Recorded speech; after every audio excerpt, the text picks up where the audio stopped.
नमस्कार। GK quiz tracker में आप सभी का स्वागत है।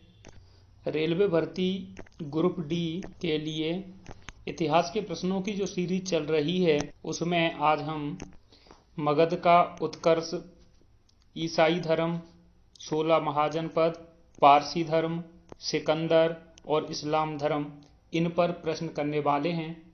ये नाम मात्र प्रश्न नहीं होंगे, इसमें आपको बहुत कुछ मिलने वाला है। तो चलिए शुरू करते हैं। तो आज का हमारा पहला प्रश्न है कि बिंबिसार के समय में मगध की राजधानी कौन सी थी। उत्तर जानने से पहले मगध के बारे में जानते हैं। मगध के सबसे प्राचीन जो वंश था उसका संस्थापक बृहद्रथ था और इसकी राजधानी राजगृह या गिरिब्रिज थी। ठीक है। कालांतर में बिंबिसार ने इस पर शासन किया और ये जो बिंबिसार था वो हर्यक वंश का संस्थापक था। ठीक है। ये 544 ईसा पूर्व में गद्दी पर बैठा और इसने अपनी राजधानी को राजगिरा या गिरिब्रिज बनाए रखा जो पहले से चली आ रही थी। बिंबिसार के बारे में आपसे और पूछा जा सकता है कि इसने अंग को किससे छीना था। ठीक है। तो ब्रह्मदत्त जो था, ब्रह्मदत्त को हरा करके अंग को मगध में मिलाया। पूछा जा सकता है कि मगध पर इसने कितने वर्षों तक शासन किया, तो 52 वर्षों तक इसने शासन किया था। ठीक है। और आपसे पूछा जा सकता है कि ये किसके समकालीन था, तो भगवान जो बुद्ध थे उनके ये समकालीन था। साथ ही आप ये याद रखेंगे कि महात्मा बुद्ध की सेवा के लिए इसने अपने राजवेद जीवक को भेजा था। किसको भेजा था? जीवक को भेजा था। ठीक है। इसके साथ ही ये भी याद रखेंगे कि अवंती के राजा प्रदोत्त थे, जब वो बीमारी से ग्रसित थे तब भी जीवक को इसने उनकी सेवा के लिए भेजा था। बिंबिसार की हत्या इसके पुत्र अजातशत्रु ने की। ठीक है। ये याद रखेंगे आप। तो इस प्रकार इस प्रश्न का राइट आंसर क्या होगा? ए, राजगिरह या गिरिब्रिज। चलिए अगला प्रश्न देखते हैं। अगला प्रश्न है कि मगध का कौन सा शासक बुद्ध का समकालीन था। देखिए मैं इस पे पहले ही बात कर चुका हूं। ठीक है। फिर भी आप याद रखेंगे कि हर्यक वंश का संस्थापक बिंबिसार इसका समकालीन था। ठीक है। भगवान बुद्ध के समकालीन बिंबिसार था। लेकिन आप कंफ्यूज ना हो, एक बिंबिसार है, ठीक है, ये मौर्यों से पहले है, और एक बिंदुसार है। कौन है? बिंदुसार है। बिंदुसार मौर्य शासक था, तो इसके बारे में कंफ्यूज ना हो। इतिहास में बिंबिसार और बिंदुसार दोनों अलग अलग व्यक्ति हैं। बिंबिसार है ये मौर्यों से पहले है और बिंदुसार है ये मौर्यों का राजा है। अगला प्रश्न देखते हैं। प्रश्न है कि पंचमार्क सिक्का कहाँ चलता था। देखिए पंचमार्क सिक्का का जो प्रचलन है वो 6वीं शताब्दी ईसा पूर्व में ही हो गया था। कितने में? 6वीं शताब्दी ईसा पूर्व में ही हो गया था, है ना। लेकिन ये सबसे ज्यादा मौर्य काल में चलाए गए थे, सबसे ज्यादा मौर्य काल में प्रचलन में थे, इसलिए इसका राइट आंसर क्या है? सी है। अगला प्रश्न है, अच्छा लेकिन उससे पहले आपसे पूछा यह भी जा सकता है कि पंचमार्क क्या है। प्राचीन काल में पंचमार्क किसे कहा जाता था, तो आप याद रखेंगे कि इस सिक्के को कहा जाता था। चलिए चौथा प्रश्न देखते हैं। प्रश्न है कि सिक्कों के अध्ययन को क्या कहते हैं। सिक्कों के अध्ययन को क्या कहते हैं? तो इस प्रश्न का राइट आंसर है सी, न्यूमिस्मेटिक्स। आप याद रखेंगे कि सिक्कों का अध्ययन न्यूमिस्मेटिक्स कहलाता है। साथ ही आप याद रखेंगे कि जो अभिलेख हैं इनका अध्ययन क्या कहलाता है। तो अभिलेखों का अध्ययन हम उसे क्या कहते हैं? एपीग्राफी। एपीग्राफी। ठीक है। अगर आपसे पूछ लिया जाए कि पुरातत्व जो होता है उसे क्या कहते हैं, पुरातत्व का जो अध्ययन है जिसमें खुदाई वगैरह की जाती है उस विज्ञान को क्या कहते हैं? आर्कियोलॉजी। तो इस प्रश्न का राइट आंसर है न्यूमिस्मेटिक्स। चलिए अगला प्रश्न देखते हैं। अगला प्रश्न है कि शिशुनाग ने अपनी राजधानी कहां बनाई थी। देखिए ये मगध की बात है। मैं आपको पहले ही बता चुका हूं कि जो सबसे प्राचीन वंश का संस्थापक था जिसने मगध पर शासन किया वो था बृहद्रथ। बृहद्रथ के बाद में आया हर्यक वंश। हर्यक वंश का संस्थापक था बिंबिसार। ठीक है। जो हर्यक वंश था उसका जो अंतिम राजा था वो था उदयन का पुत्र नागदशक। तो आपको याद रखना है कि उदयन जो था उसने पाटलिपुत्र की स्थापना की थी और उसे अपनी राजधानी बनाया था। पहले इनकी राजधानी कहाँ थी? राजगृह या गिरिब्रज थी, लेकिन बाद में उदयन ने पाटलिपुत्र की स्थापना करके पाटलिपुत्र को राजधानी बनाया। ठीक है, और उसका एक पुत्र था, क्या नाम? नागदशक, जो शासन कर रहा था, जिसको हरा करके 412 ईसा पूर्व में इसको हराया किसने? शिशुनाग ने, और शिशुनाग ने हरा करके शिशुनाग वंश की स्थापना की। फिर इसने अपनी राजधानी को भी चेंज कर दिया, और ये पाटलिपुत्र से हटा करके इसने राजधानी को वैशाली, कहाँ लेके आया? वैशाली। हालांकि इसका एक उत्तराधिकारी था, कालाशोक, ठीक है, जिसे काकवर्ण के नाम से भी जानते हैं। किसको? कालाशोक को। तो कालाशोक ने राजधानी को फिर से पाटलिपुत्र बना दिया था, वैशाली से हटा करके फिर पाटलिपुत्र ले आया था। लेकिन आपको प्रश्न में पूछा गया कि शिशुनाग ने अपनी राजधानी कहाँ बनाई थी, तो उसका आंसर है वैशाली। छठवां प्रश्न कह रहा है कि प्राचीन काल में किस जनपद की राजधानी उज्जैन थी? तो प्रश्न का उत्तर जानने से पहले हम जानते हैं कि ये जनपद जो थे वो क्या थे। देखिए, 6ठी शताब्दी ईसा पूर्व में कुछ राज्य स्वतंत्र हो गए थे, अपना अपना राज्य स्थापित किया, जिन्हें इतिहास में जनपद या फिर महाजनपद कहा गया। और इनकी कुल संख्या कितनी थी? 16 थी। तो बात कब की है ये भी पूछा जा सकता है, तो 6ठी शताब्दी ईसा पूर्व की।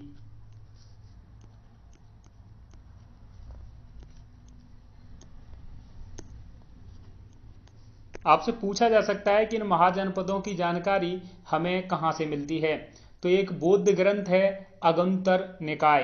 क्या है? अगुंतर निकाय, जिससे हमें ये 16 जनपदों की जानकारी मिलती है। उन्हीं 16 जनपदों में से एक था अवंती। ठीक है, तो जो अवंती था उसका मतलब जो विघटन था वो 2 क्षेत्रों में था। एक तो उत्तरी अवंती था, जिसकी राजधानी थी उज्जैन, ठीक है, और एक दक्षिणी अवंती था, जिसकी राजधानी थी महिष्मती।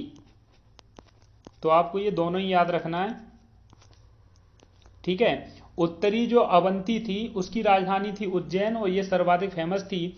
दक्षिणी अवंती थी वो थी उसकी राजधानी थी महिष्मती, ठीक है। आपसे पूछा जा सकता है कि उज्जैन था उसका प्राचीन नाम क्या है, तो उज्जैनी या फिर अवंतिका।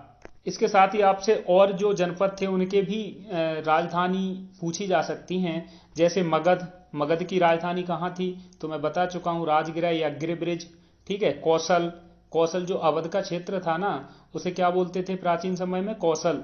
तो कौशल की राजधानी थी श्रावस्ती। आपसे पूछा जा सकता है कि कुरु जनपद की राजधानी कहाँ थी, तो उसकी थी इंद्रप्रस्थ, ठीक है। इसके साथ ही आपसे पूछा जा सकता है कि जो चेदी जनपद था उसकी राजधानी कहाँ थी, तो शक्तिमती।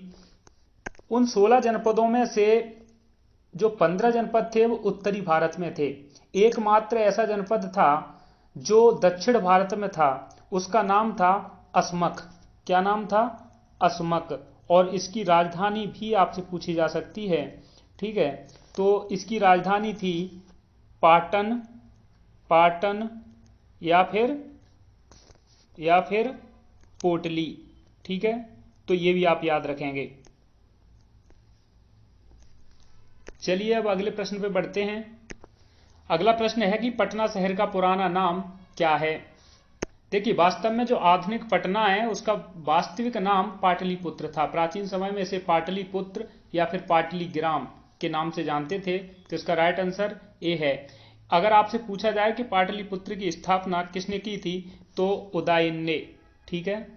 अगला प्रश्न है, अलेक्जेंडर ने भारत पर आक्रमण कब किया था? ये अलेक्जेंडर था कौन, पहले इसके बारे में जान लेते हैं। तो जो अलेक्जेंडर था उसको सिकंदर भी कहते थे, है ना। अलेक्जेंडर या सिकंदर एक ही व्यक्ति है। इसका जो जन्म था वो 356 ईसा पूर्व में हुआ था। इसका जन्म 356 ईसा पूर्व में हुआ था। इसके जो पिता थे फिलिप, ठीक है, जो मकदूनिया है ना, जिसे मैसिडोनिया बोलते हैं, वहां के शासक थे। इसके गुरु का नाम पूछा जा सकता है आपसे, तो इसके जो गुरु थे वो थे अरस्तु, इसलिए आप याद रखेंगे। इसने भारत पर अगर आक्रमण की बात है तो इसने कब की थी?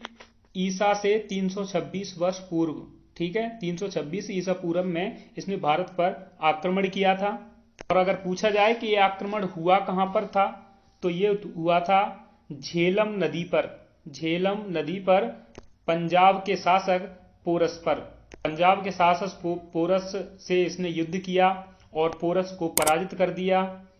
जो ये युद्ध हुआ था वो इतिहास में हाइडे स्पीज या फिर झेलम युद्ध के नाम से जाना जाता है। झेलम को पहले वितस्तता, ठीक है, क्या बोलते थे, वितस्तता नदी, वितस्तता नदी, इसलिए इस युद्ध को भी क्या कहा गया, वितस्तता का युद्ध या फिर हाइडे स्पीज का युद्ध। दोनों एक ही बात है, इसलिए आप याद रखेंगे। जब ये पोरस से युद्ध करता है तो ये युद्ध काफी कठिन महसूस होता है, कड़ी टक्कर देते हैं पोरस। तो इसकी सेना सोचती है, जब एक छोटे से राजा ने इतनी कड़ी टक्कर दी है तो भारत में उस समय नंद वंश का शासन था और जो धनानंद था वो बहुत बड़ा शासक था, तो उससे हम युद्ध कैसे जीतेंगे।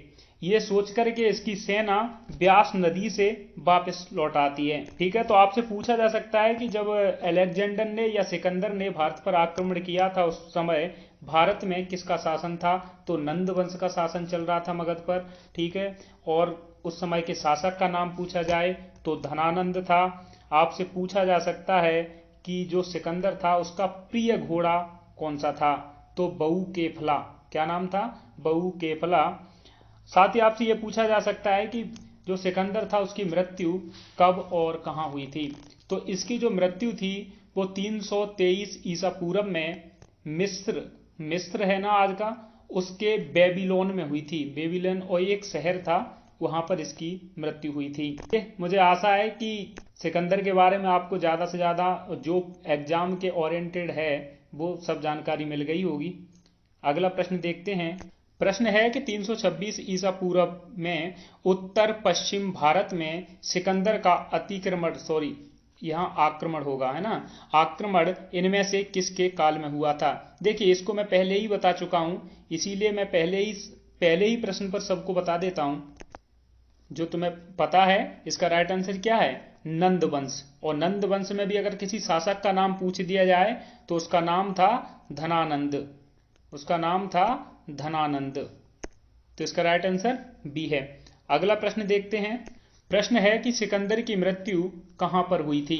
देखिए इसको भी मैं बता चुका हूं, इसका राइट आंसर क्या है, सी, बेबीलोन में। बेबीलोन अगर पूछा जाए आधुनिक समय में कहां है तो आप याद रखेंगे ये मिस्र में है। ठीक है, मिस्र में है। अगला प्रश्न देखते हैं।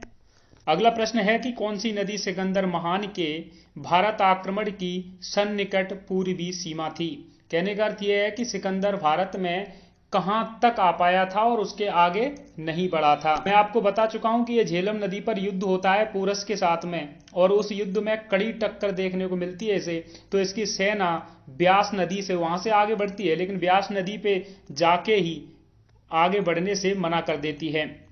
ठीक है, तो इसका राइट आंसर है सी, अर्थात ब्यास नदी। लेकिन क्यों मना कर देती है मैं आपको बता चुका हूं कि पोरस एक छोटे से राज्य का राजा था उस समय, लेकिन उससे भी बड़े राज्य का राजा था नंद वंश का शासक धनानंद। तो सेना को जब ये लगा कि जब ये छोटे से राज्य का राजा हमें इतनी बड़ी टक्कर दे सकता है तो फिर नंद वंश का जो शासन है वो हमारे लिए क्या होगा, इसलिए इसकी सेना ब्यास नदी से आगे बढ़ने से मना कर देती है। अगला प्रश्न है कि किस यूनानी इतिहासकार को इतिहास का जनक कहा जाता है। तो इसका राइट आंसर है बी, अर्थात हेरोडोटस को। इसकी एक पुस्तक है जो आप याद रखेंगे, इसका नाम है हिस्टोरिका। ठीक है, हिस्टोरिका में इसने इतिहास के बारे में कई जगह या कई स्थान के बारे में लिखा है, जिसमें भारत के बारे में भी लिखा है। ये बात कब की है, 5वीं शताब्दी ईसा पूर्व, 5वीं शताब्दी ईसा पूर्व की बात है, जब भारत और फारस को पहले फारस था, आज के समय में उसको क्या बोलते हैं, तो ईरान। ठीक है, ईरान। तो भारत फारस के संबंधों की चर्चा करता है ये अपनी पुस्तक हिस्टोरिका में। हालांकि इसकी जो पुस्तक है ये अफवाहों पर ही आधारित है। चलिए अगला प्रश्न देखें। अगला प्रश्न है कि विश्व का पहला गणतंत्र माना जाता है, विश्व का पहला गणतंत्र किस स्थान को माना जाता है या किसे माना जाता है। तो भारत के जो 16 जनपद थे उनमें से एक था बज्जी। क्या था? बज्जी संघ। इसे देखिए संघ की उपाधि दी गई है ना। तो ये जो बज्जी था, बज्जी की राजधानी थी वैशाली। ये विश्व का पहला गणतंत्र माना जाता है। ठीक है, यहाँ लिच्छवी जो राजा थे, लिच्छवी, उनके द्वारा स्थापित शासन था और एक तरह की संसदीय प्रणाली टाइप का हुआ करता था, तो इसे पहला गणतंत्र माना गया है। साथ ही आपको याद रखना है जो हाटक है, हाटक ये क्या है? तो हाटक कंबोज, जो कंबोज है ना, कंबोज एक राजधानी है हाटक की। ठीक है, माफ कीजिए, मतलब हाटक राजधानी है कंबोज की। इसी प्रकार जो चंपा है वो कहाँ की राजधानी थी? अंग की। अंग एक जनपद था जिसकी राजधानी चंपा थी। कौशाम्बी, कौशाम्बी किसकी राजधानी थी? तो ये थी वत्स की। अगला प्रश्न है कि पारसी धर्म का प्रमुख धार्मिक ग्रंथ क्या है? ठीक है, अगर हम बाइबल की बात करें तो ये जो है ईसाई धर्म की पुस्तक है या धार्मिक ग्रंथ है। कुरान की बात करें तो इस्लाम धर्म का पवित्र पुस्तक है। ठीक है, इस्लाम जो है इस्लाम धर्म का पवित्र ग्रंथ है। जैन अवेस्ता, इसको मैंने पहले भी बताया था आपको कि जो पारसी थे उनका जैन अवेस्ता की तुलना भारत के ऋग्वेद से की जाती है। तो ये आप याद रखेंगे और साथ ही ये रखेंगे कि ये पारसी धर्म की पुस्तक है। ठीक है, अब पारसी धर्म की बात आई है तो आपको इनसे कुछ फैक्ट्स याद रखेंगे। इनमें भी जो इनके जो मुख्य होते थे उनको क्या बोलते थे? पैगंबर। और इनके पहले पैगंबर थे जरथुष्ट्र ईरानी। ठीक है, ईरान मतलब फारस जो था ना, फारस में पारसियों का धर्म का उदय हुआ था। फारस को क्या बोलते हैं आज के समय में? ईरान। ठीक है, तो ये इनके जो पहले पैगंबर थे जरथुष्ट्र थे। इसके जो अनुयायी होते हैं, पारसी धर्म के जो अनुयायी होते हैं वो अहुर एक देवता है इनका जिसको मानते हैं। ठीक है, याद रखेंगे। साथ ही इनमें अग्नि पूजा भी प्रचलन में है। चलिए अब अगला प्रश्न देखते हैं। अगला प्रश्न है कि हजरत मोहम्मद साहब का जन्म कब हुआ था? तो हजरत मोहम्मद साहब का जन्म कब हुआ था? 563 ईसा पूर्व में। तो 563 ईसा पूर्व में इनका जन्म नहीं हुआ था। यहाँ पर किसका हुआ था? बुद्ध, जो गौतम बुद्ध थे उनका। ठीक है, फिर अगला है 540 ईसा पूर्व में। 540 ईसा पूर्व में हुआ था महावीर का, 24वें तीर्थंकर थे जैन धर्म के महावीर, उनका। ठीक है, 622 में मक्का से जो मदीना की यात्रा है जिसमें मुस्लिम संबत या हिजरी संबत के नाम से जानते हैं इस्लाम जगत में। ठीक है, मक्का से मदीना, उस यात्रा को कंप्लीट किया था 622 ईस्वी में। ठीक है, तो ये हजरत मोहम्मद साहब का था। लेकिन ये जो 570 ईस्वी है इसमें इनका जन्म हुआ था। मोहम्मद साहब के बारे में आपसे पूछा जा सकता है कि इनका जन्म कब हुआ था? तो 570 ईस्वी में। इनके पिता का नाम अब्दुल्ला था, माता का नाम अमीना था। ठीक है, कहाँ पर हुआ था? तो मक्का में। इनको जो इनका जन्मदिन था उसको इस्लाम जगत में किस रूप में मनाया जाता है? तो उसका नाम है ईद ए मिलाद उन नबी। क्या? ईद ए मिलाद उन नबी। इनका जो जीवन चरित्र लिखा गया था तो वो सबसे पहले इबन ईसाक ने लिखा था। इस्लाम धर्म के संस्थापक हजरत मोहम्मद साहब को ही माना जाता है। इन्हें अगर ज्ञान की प्राप्ति की बात की जाए तो हीरा नामक गुफा में प्राप्त हुआ था। ये कहाँ है? मक्का में। कब हुआ था? 610 ईस्वी में। मक्का से मदीना की यात्रा 24 सितंबर 622 ईस्वी में की थी। इसे क्या बोलते हैं इस्लाम जगत में? मुस्लिम संबत या हिजरी संबत। ऐसा माना जाता है कि एक देवदूत जिब्रियल था, उसने कुरान अरबी भाषा में हजरत मोहम्मद साहब को प्रेषित की थी। अगर इस्लाम धर्म का प्रसिद्ध ग्रंथ या पवित्र ग्रंथ पूछें तो कुरान। ठीक है, 632 ईस्वी में हजरत मोहम्मद साहब की मृत्यु हो जाती है और इन्हें मदीना में दफनाया जाता है। मृत्यु के बाद जो इस्लाम जगत है वो दो संप्रदायों में बट जाता है। पहला है सुन्नी और दूसरा है शिया। सुन्नी उन लोगों से कहते थे जो हजरत मोहम्मद साहब की शिक्षाओं को सुनकर के, ठीक है, उनमें विश्वास करते थे। और जो शिया थे वो मोहम्मद साहब के जो दामाद थे अली, इनकी एक लड़की थी फातिमा, उनके पति का नाम था अली। तो अली की जो शिक्षाएं थी उनमें विश्वास करने वाले शिया धर्म के होते हैं। अगला प्रश्न है कि ईसाई धर्म के संस्थापक माने जाते हैं। तो ईसाई धर्म के संस्थापक ईसा मसीह को माना जाता है। ईसा मसीह का अगर जन्म पूछा जाए तो जेरूसलम के बेथलेहम में हुआ था। इनके जन्म दिवस को किस रूप में मनाते हैं? तो क्रिसमस के रूप में मनाते हैं।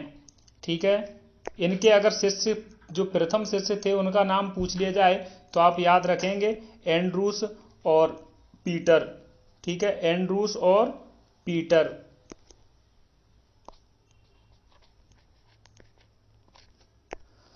इन्हें सूली पर कब चढ़ाया गया था? तो ये 33 ईस्वी की बात है, दिन था शुक्रवार, और रोमन गवर्नर पोंटियस, क्या नाम था? पोंटियस, उसने इन्हें सूली पर चढ़ाया था।